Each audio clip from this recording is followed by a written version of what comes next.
Welcome to another Real Talk. Money in the Bank just ended, and now it's time for the Money in the Bank review. We're going to start off with the pre show Jeff Hardy versus Cesaro. Now, with this match, you also had that they announced was MVP versus R-Truth, which I think that match should have been on the pre-show, but it ended up getting pushed to the main card, and Jeff Hardy and Cesaro should have been on the main show and not the pre-show. But we didn't get like we want. Jeff Hardy and Cesaro, real good match. This match was going back and forth. Cesaro, it kept mentioning that Cesaro can be a big time player, which yes he can, but he don't never get pushed. And another thing is that they keep saying that this is Hardy comeback tour. I think they already know that Jeff Hardy is leaving after his contract is up to be with his brother, so they trying to make this his farewell tour. Go ahead and finish out the rest of his contract, which I think he'll have another year, and then he's gone. He already said his last match he actually want to face Brock Lesnar. More power to you, Jeff. Jeff Hardy wins with a swanton bomb. We start with the main show. Start off with the SmackDown Tag Team Champion, Fatal 4-Way. We have the New Day versus Miz and Morrison versus the Lucha House Party versus the Forgotten Sons. Now, I had the Forgotten Sons to win this match. Now, there was some good spots in this. The Forgotten Sons show how dominant they are. They also started telling us something that they didn't do on Friday Night SmackDown. They started telling us a little bit of story about them. Now, the Lucha House Party, they are underrated. They are treated like jobbers, and that's what they felt like in this match. They're going to give you the high spots in the match, which Grand Metalik did a Spanish fly thing with Morrison to the bottom with everybody. Like, dang. But you also see with everything going against the New Day, they're going to find some way to win. And guess what? They pulled it off. The New Day wins. With Kofi hitting Trouble in Paradise on, I think it was Grand Metalik, and Big E hit the Big Innie. But the craziest thing about this match is that it's a fatal 4-way match, no disqualification, and Jackson Ryker got involved, and the ref sent him to the back. It's a no disqualification match. Why are you sending him to the back? Like, you literally saying screw the Forgotten Sons, because they could have won this match. I didn't see Miz and Morrison winning. I definitely didn't see the Lucha House Party winning. So the Forgotten Sons should have won this match. Why did the ref do what he did? That was stupid. But the New Day wins. Like I said, SummerSlam, I'm calling it right now. The Forgotten Son versus the New Day for the Tag Team Champion, and the Forgotten Son will win them titles. There's nobody else in the division. So if the New Day got to drop them titles, they're going to drop it to them at SummerSlam. So we get the match that supposed to be on the pre-show, but got bumped to the main card, which is R-Truth and MVP. Which R-Truth is a GOAT himself. But for some odd reason, MVP said, I'm going to take the day off. Instead, we got Bobby Lashley. I was just like, eh. So R-Truth, like, I'm going to take the day off too. Nope. Lashley basically showed his dominant power and basically pinned R-Truth. Bobby Lashley win this 2-minute squash match. Now we get the women's championship match. Bayley versus Tamina. In the beginning, before they came out to the ring, you had Bayley and Sasha, and Kayla Braxton came in. And basically, you know, they sowing the seeds for this for Bayley versus Sasha. but they're still best friends, and basically they gonna show you.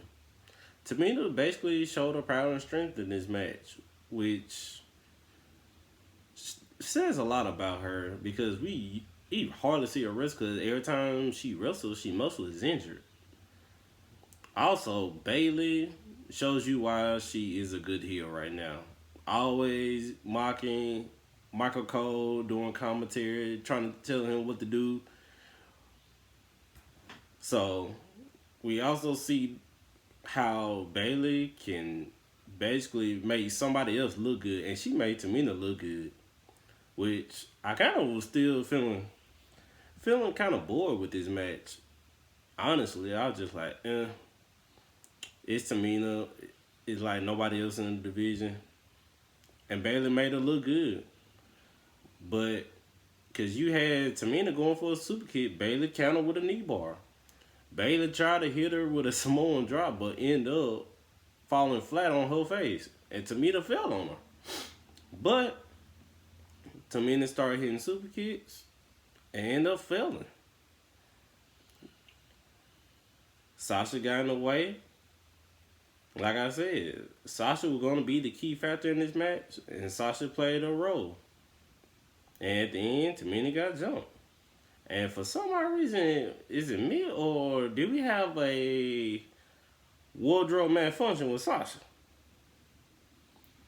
Because it looked like she was straightening out her clothes at the end. But Bayley won. Next, we have the WWE Universal Championship. Braun Strowman versus Bray Wyatt. I'm kind of looking forward to this match, seeing how all this played out. Since Braun Strowman was a part of the Wyatt family, we gonna see how everything played out. Bray came out his normal self, didn't come out as the Fiend, but came out as normal Bray Wyatt. So Strowman at first was showing his power, like they were gonna literally squash Bray Wyatt quick, but ended up Strowman tried to go for their shoulder tackle, but ended up missing and hitting the commentary table. And next thing you know, Bray in the ring, the referee counted, and you see Huskins appear saying, "Bray, you can do it, you can do it." I'm talking about he came out of nowhere, and Bray started taking advantage of Strowman being down. And while they're going on, Wyatt is basically telling Strowman, I'm sorry. Wyatt hit a tornado DDT and a Sister Abigail, but Braun kicked out. Bray was about to go for another Sister Abigail, but Strowman hits him with a vicious chokeslam. The match started going back and forth. Bray kicked him out the ring with a knee. And for some odd reason, Braun came up with the sheep mask on. So, kind of a little confusing. They hugged it out, and you thinking that Strowman is about to join Wyatt again. Is this how WWE gonna play it out? But it looked like Strowman outsmarted Bray and hit him with that running power slam. Cause when they had him in the mask, all the puppets from the funhouse came out, and they was laughing. Even Bray was laughing. But it show you Strowman is smarter than what you think. But after the match, it started flicking to the Fiend. So now, like I said, this feud gonna continue because nobody else to feud with Strowman. So now we finna get Strowman versus the Fiend now. I wonder if they are doing this, are we going to get Bray Wyatt from his old character if the Fiend can't do it? Like the 3 stages of Mick Foley. Are they going to do that with Wyatt? You get another vignette from the mystery hacker. It says, he basically is saying that everybody want to find out who he is. He showed monitors of everybody, and he says no one is safe. I got my feeling is Mustafa Ali on this one. Now we get to the WWE Championship. Drew McIntyre versus Seth Rollins, the Monday Night Messiah. This match was looking like that was going to be the match of the night. The match was great. Both of them gelled together. Both of them chemistry together. They had several matches together and they was always good. Drew showed his power, but Seth started using his brain and outthinking McIntyre. Started going for his leg, his knee that he used on the Claymore. So, like I said, going back and forth, Seth hit a superplex into a Falcon Arrow. Drew is the real deal. I'm surprised it took them this long to make him champion. Rollins hit the storm a couple of times and Drew still kicked out. End up, how the match ended, you had Seth Rollins at the top. Drew threw him back like a German suplex and hit the Claymore and pinned him 1, 2, 3. After the match, they shook hands like, really? But end up, that was a great match. I would say, I ain't gonna say match of the night. I would have to say the second best match of the night. Now the main event, the Money in the Bank match. This match was the best. This match was filmed at WWE headquarters and they had some surprises for you and real good ones. They had the women starting off in the lobby and they had the men starting off in the gym. Like, really? So, the last person that got announced was Asuka. We didn't know where she was. Men started, like I said, in the gym. When the bell rang, all you see is Asuka, like, on the top where it had a Money in the Bank logo on there, a poster board, jumping off doing her dance. So you had that doing a crossbody, and Asuka get in the elevator. Smart thinking. And everybody else running up the stairs trying to catch up to her. You had the men fighting in the gym. You had Corbin throwing a 35-pounder at Daniel Bryan and missing shattered glass. Next thing you know it, Otis was hanging with AJ Styles. Ended up dropping AJ Styles and putting it had some weight. He was at a weight bar, taking the weights off the weight bar and putting it on AJ. AJ was asking Ray for help. AJ was like, no. Then everybody was running out the bathroom. You had different angles. They still on the men running past the bathroom. As Ray coming past the bathroom, you see Brother Love like, I knew you come. So that was nice to see Brother Love, old Bruce Pritchard, which he is running SmackDown. So they got to the elevator. Next thing you know it, Corbin, Bryan, Aleister Black, and Otis start fighting in the elevator. After that, you see the men and women in the same area, and it's like one of the floors. It had a steel cage type feel, had a couple cages with some ropes. And they still fighting. Corbin got caught up in the ropes. Daniel hitting the yes kicks. Otis just saying yes in the background like he the audience. Then Daniel Bryan hit Otis. I thought that was real good. Then they wind up in a conference room. Now it was Shayna and Nia, Dana Brooke and Carmella. It had a briefcase up in there, in the clear briefcase. And Dana had hit Nia over the chair. She was out for the count. And she grabbed the briefcase. It had money in there. I'm like, forget the Money in the Bank match. I'll take the money. And that thing, you know, Stephanie come in, but like, this is the Money in the Bank conference room. And she literally told her, like, get this place cleaned up. And she looked at Nia like, that is nasty. I started laughing. And then Carmella took her picture from when she won the Money in the Bank, man. And hit Dana Brooke over the head with it.